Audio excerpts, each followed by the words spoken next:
Greetings, people of the interwebs. It is Dan here, and my God, I have a really mixed bag of feelings right now in terms of how I feel about how SmackDown went tonight, in terms of how I feel about the moves that did happen, moves that didn't happen, moves that could have happened, that SmackDown could have really capitalized on that didn't happen tonight.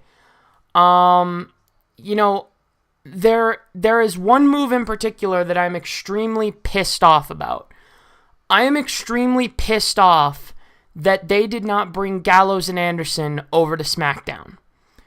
They left Gallows and Anderson over on Monday Night Raw whenever there were several opportunities, at least two, maybe a couple of more, to debut Gallows and Anderson, but two prime opportunities, but you wasted one of them on fucking Primo and Epico.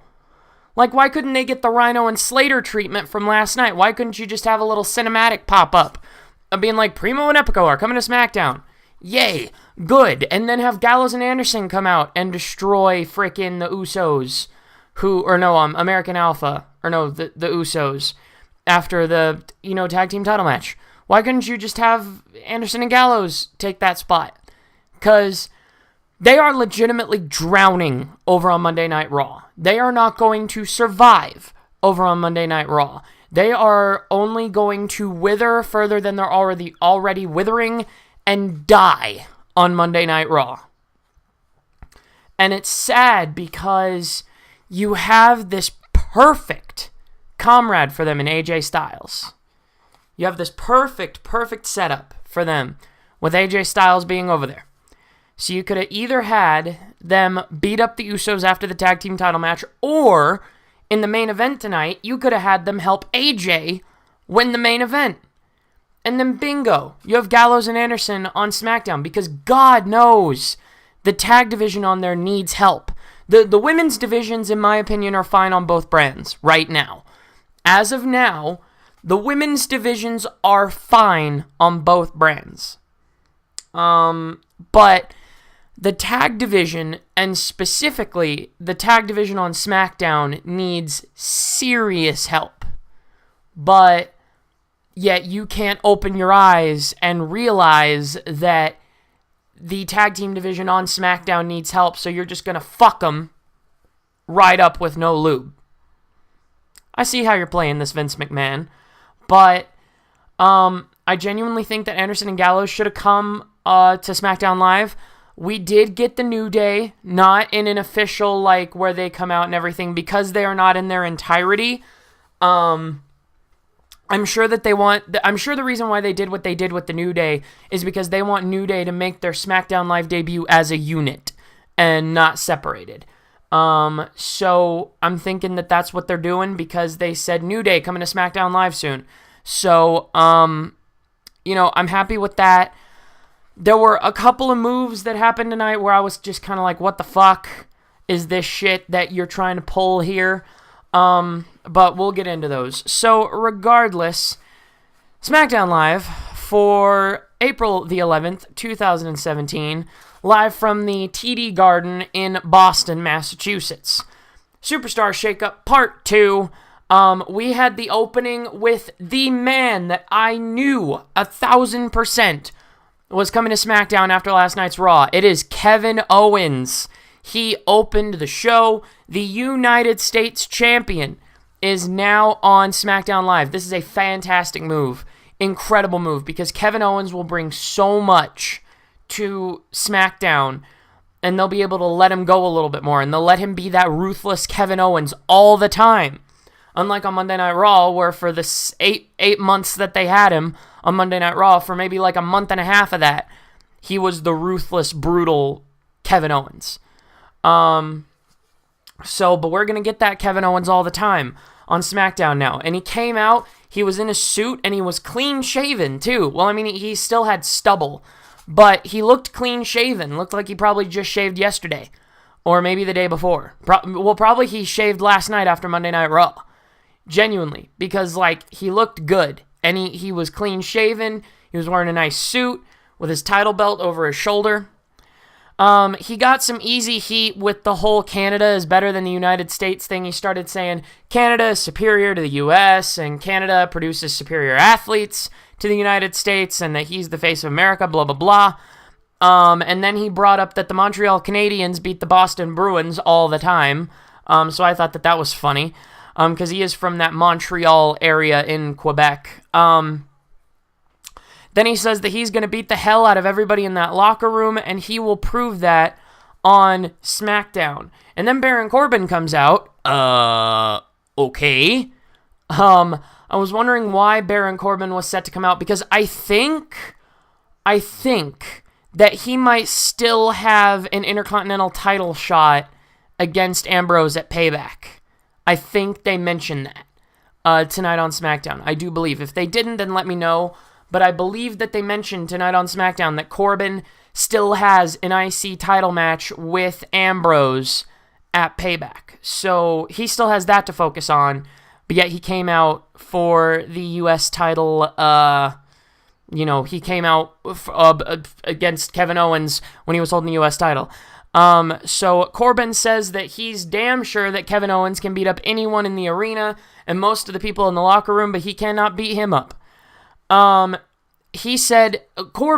said that he beat Dean Ambrose, so bad that he ran away to Raw. But then Ambrose beat Owens so bad last night that Owens tucked his tail and came to SmackDown. Says that he is in fact owed a title match, and since Kevin is the only one out there with a title, he may just have to beat him for it. Then Kevin Owens says that he's delusional and that he doesn't deserve a shot. Then we got the music that everybody has been waiting for months on SmackDown. We got Sami Zayn's music hit. He came out. He's finally on SmackDown, and Kevin Owens was looking like, no, this can't be real. You cannot be here. This cannot be serious. And then Sami was like, oh yeah, it's real. I wanted him to say, oh, it's true. It's damn true. But unfortunately, no. But Sami came out. He said, I am finally on SmackDown Live.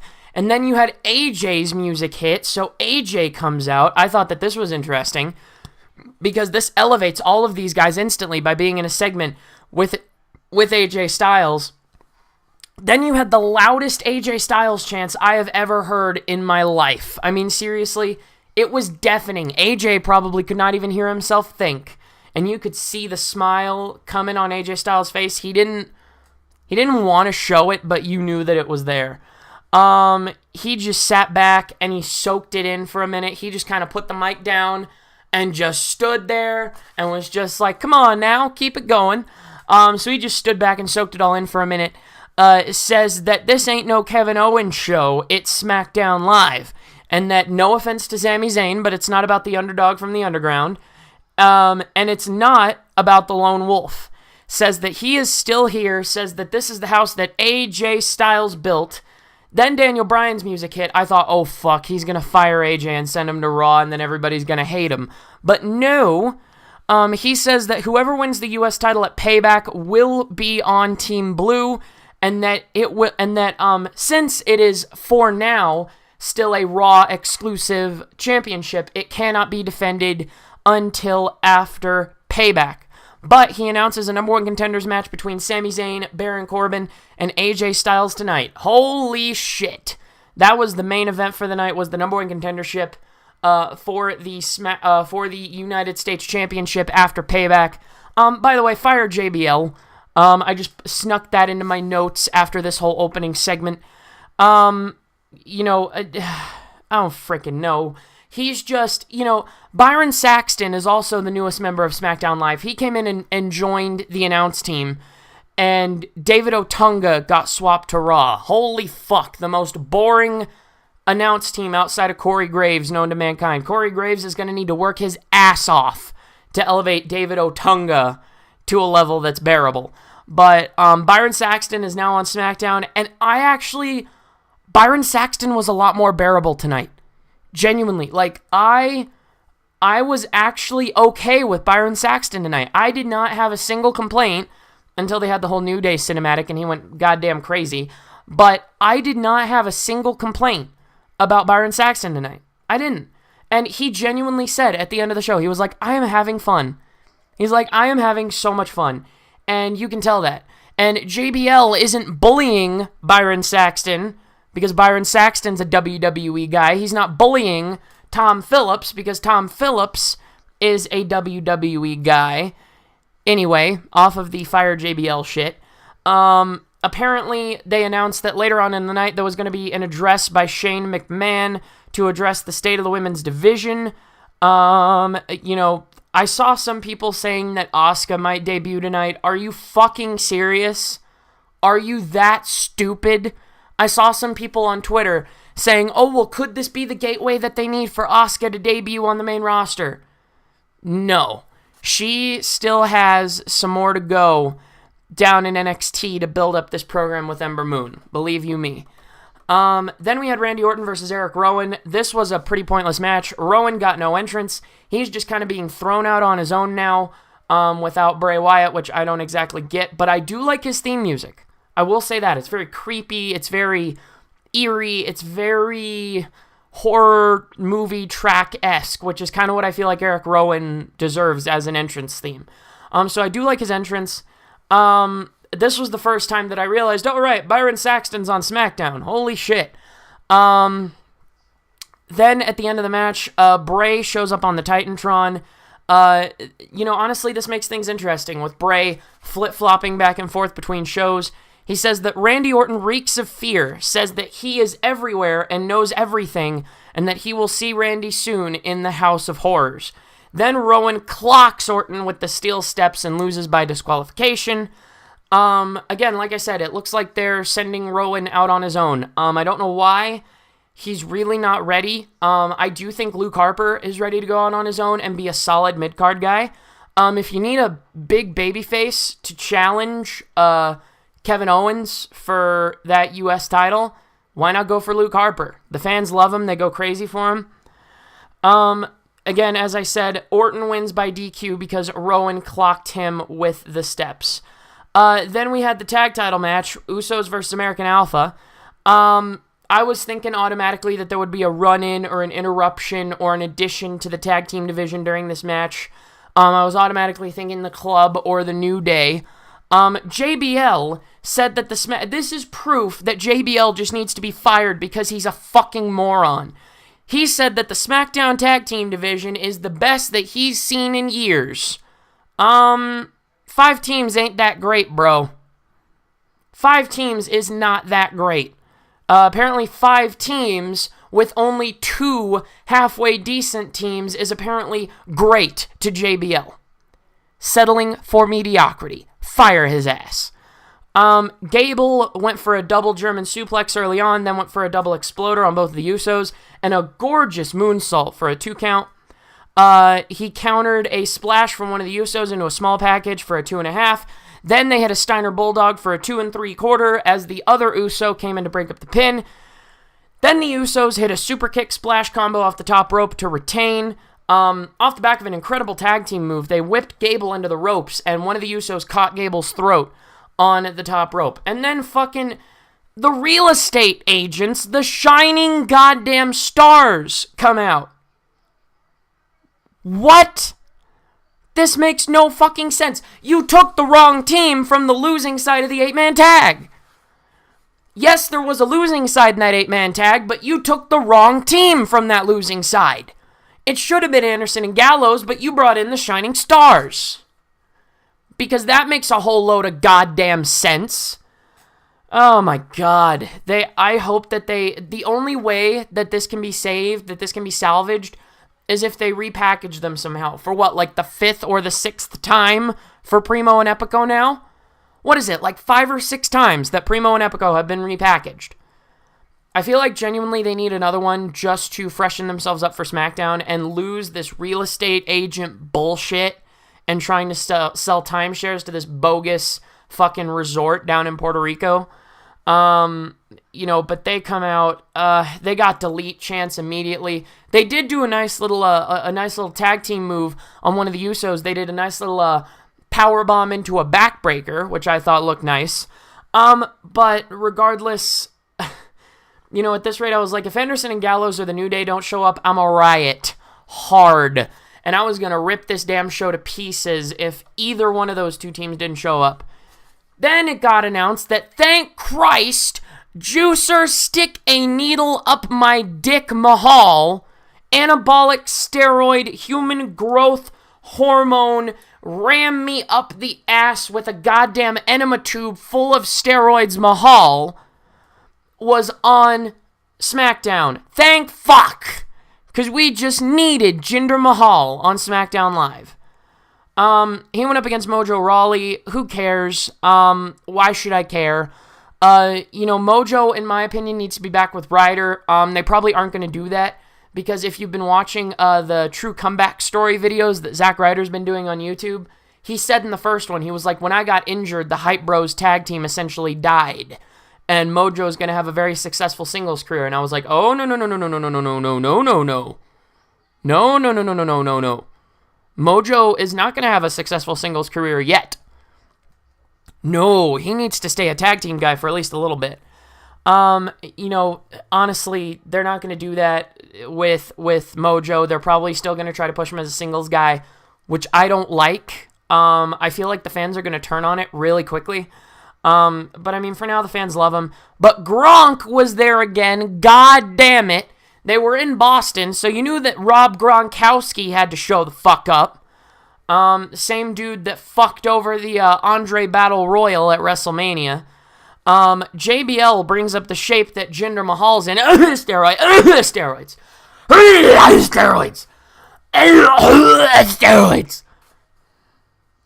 Yeah, JBL. That's the kind of shape that Jinder Mahal's in.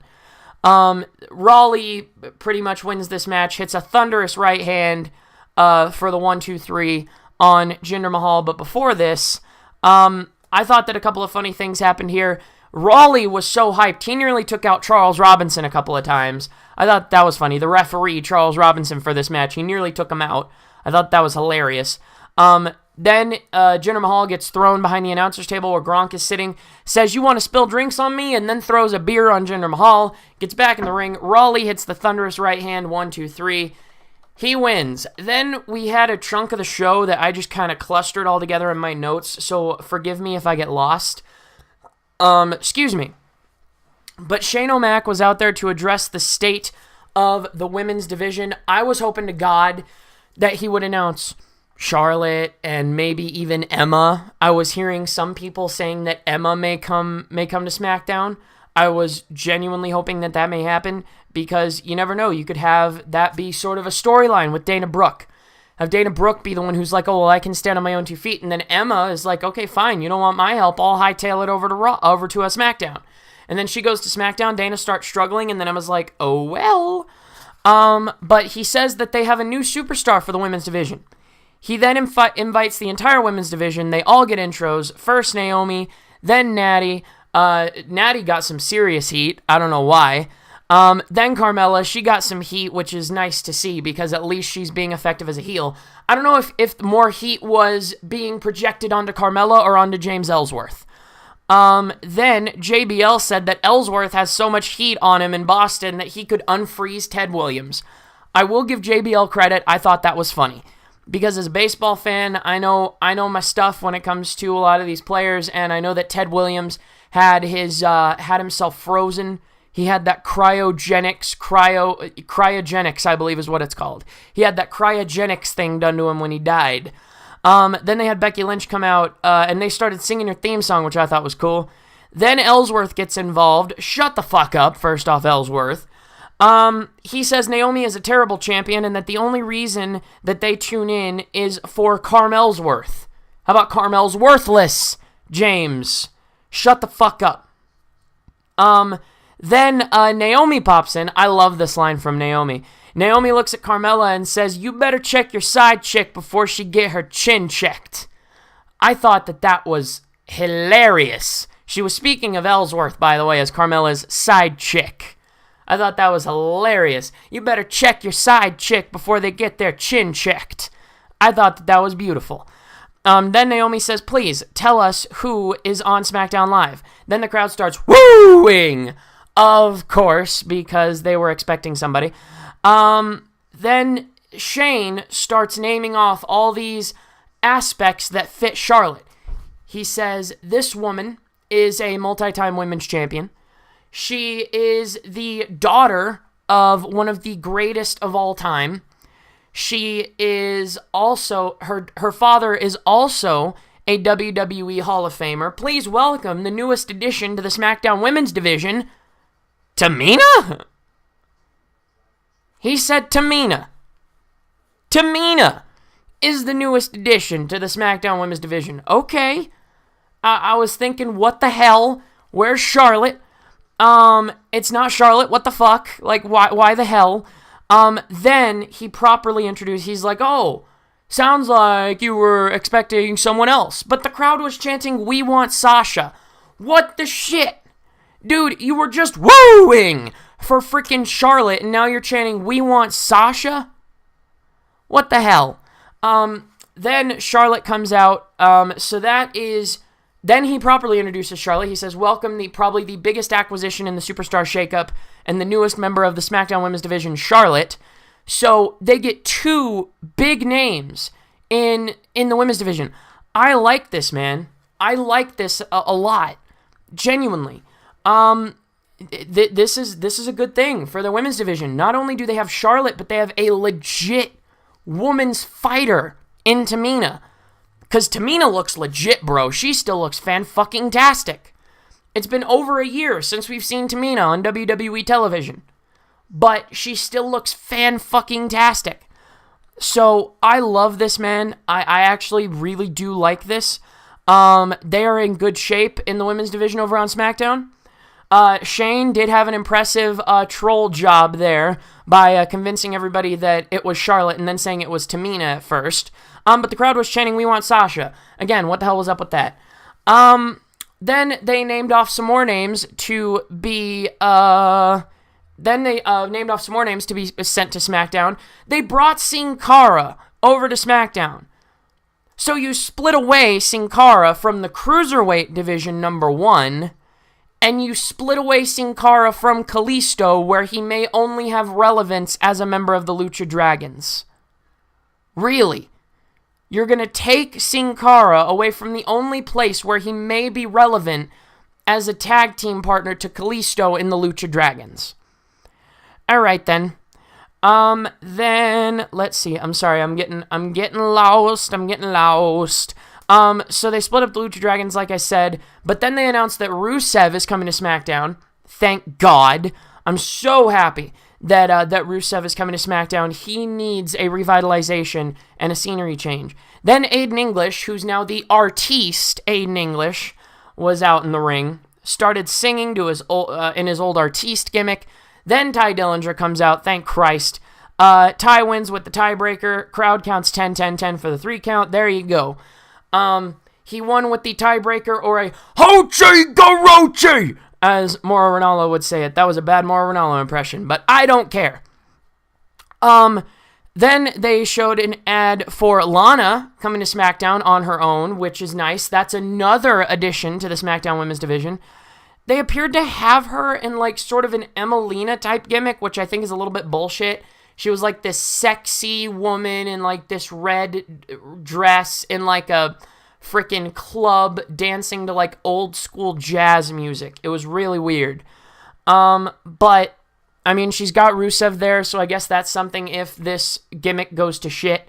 Then Dolph was in the ring saying that he will continue to be on SmackDown Live, says that all these fans are getting shiny new toys, but that they will eventually get old, but he will still be there doing what he does best. Then Shinsuke Nakamura comes out, who Ziggler actually had a dark match with last week after 205 Live went off the air. Then Ziggler says, can I help you? Says he doesn't know who he is. The dark match last week that's been all over YouTube might be a slight help to you, Ziggler. Then, my God. Then he asks who he is. The crowd starts chanting Nakamura. They just stare down each other for a couple of minutes, which I thought was epic. They started singing Nakamura's theme song at the top of their lungs, as loud as I've ever heard. And then, again, they just stand there to take it in. Then he asks for Ziggler's mic, and Ziggler obliges. He introduces himself, says that he is Shinsuke Nakamura. Then Ziggler starts to leave, goes for a super kick. Shinsuke blocks it, throws Ziggler to the ground, and then Ziggler backs off and rolls out of the ring, and the crowd boos because it initially looked like they were going to have a fight. But then it was Nakamura's moment. Then it was main event time already. They were announcing it at 8:30 that it was main event time. Holy shit. Then New Day was finally announced, and again, like, right before that first commercial break, before the main event, New Day was officially announced in a nice little cinematic that they had for SmackDown Live. Got a good pop out of the crowd. The crowd seemed hyped as hell that New Day were coming to SmackDown. But they were simply advertised because they are not together as a unit. I'm sure that they want to wait until Kofi's ankle heals back up to where they can come out together as one. And they won't have to be split, and they won't have to be like, oh, but wait, there's one more of us coming. So that's why they did that.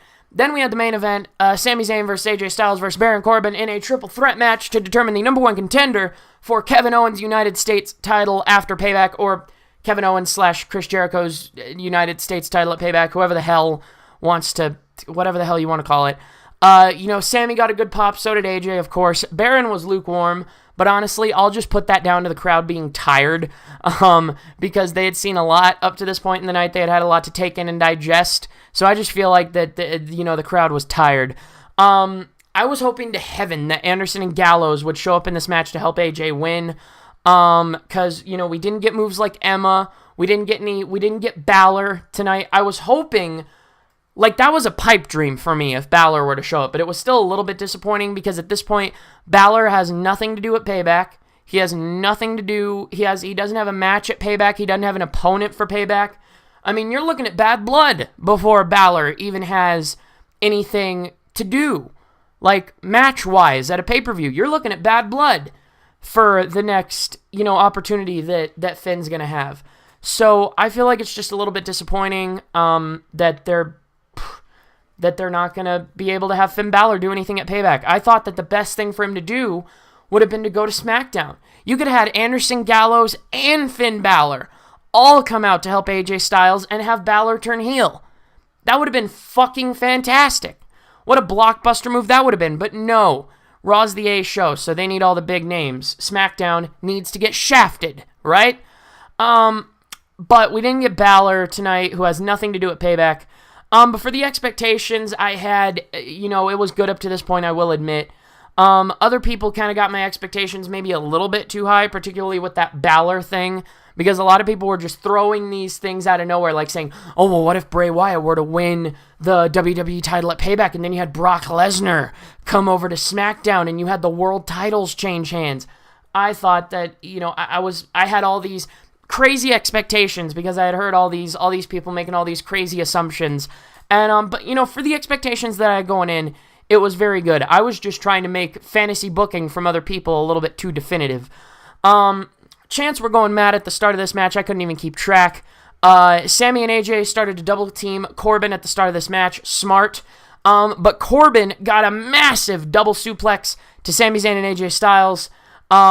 Honestly, at this point, I was thinking that the club, if they were to come out, should have come out and attacked Sammy, because it wouldn't have made much sense for them to have come out and attacked Baron Corbin, because then that would have been a heel tag team attacking a heel to help another heel. Although, I don't even know if AJ Styles is heel anymore at this point.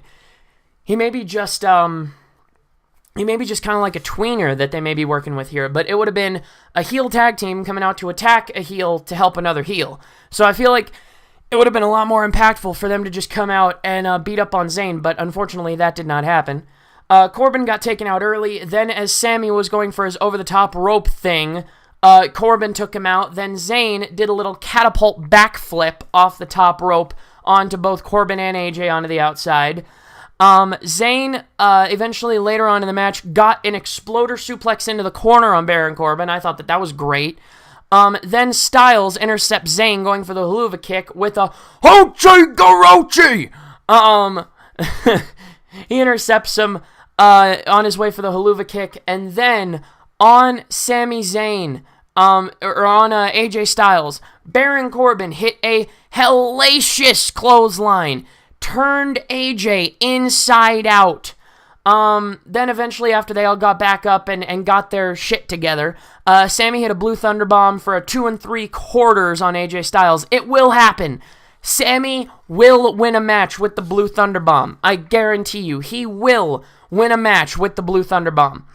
Then Sammy rolled up Baron Corbin, who was attempting an electric chair, for another 2 3/4. Then Styles, while Corbin had Sammy up in the electric chair that he eventually countered into a roll-up, Styles was wanting to go for the phenomenal forearm off the top rope and was wanting to hit Sammy off the top of the electric chair position that Corbin had him in, which I thought would have been crazy. Then you had a deep 6 by Corbin to Zayn. Styles broke up the pin at a 2 7/8, as Nigel McGuinness would say. Then Sammy broke up a pin on Baron Corbin on the 450 by AJ. Then AJ went for the Styles Clash to Sami Zayn. Then Zayn escaped. He haluva kicked Corbin off the apron, but then Styles hit a phenomenal forearm onto Sami Zayn for the 1 2 3.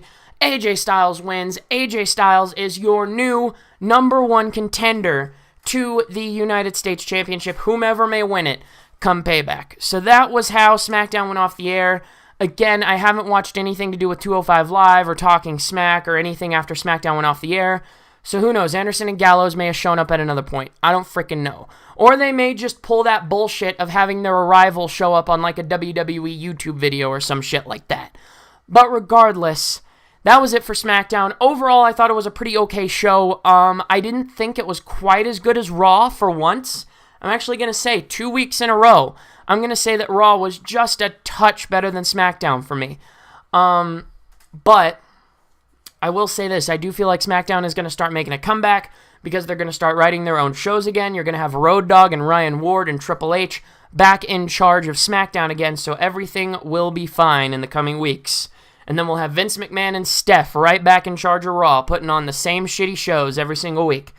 But anyway, that was SmackDown, you guys. Thank you so much for watching. If you enjoyed, leave a like down below. Also, comment down below. Let me know what you thought of the Superstar Shakeup. What moves do you think should have went down? What moves do you maybe think were mistakes? What moves do you think were good decisions? I don't know. Let me know down in the comments. Also, share the video if you can. Share the video around. Let people know that you have a good wrestling talk source here on YouTube.com. Also, do not forget to click the red button down below and subscribe, and ring the bell down there so that you get automatic notifications anytime that I do anything here on YouTube.com. Also, if you want to catch up on my content, I got playlists down in the description below with all of my content on my channel. And also, if you would like to get yourself a pro wrestling crate, go down and use my unique referral link. It gives me a little bit of a kickback if there's a few of you that go down and get yourself a pro wrestling crate using my unique referral link. I got more unboxings coming this month and next month, so be sure to tune in because I got more unboxings coming up later in the month. So thank you guys so much for watching. That is all from me. You guys, keep yourself safe. You guys, there we go, keep yourself safe, and I'll see you at a later date. Farewell.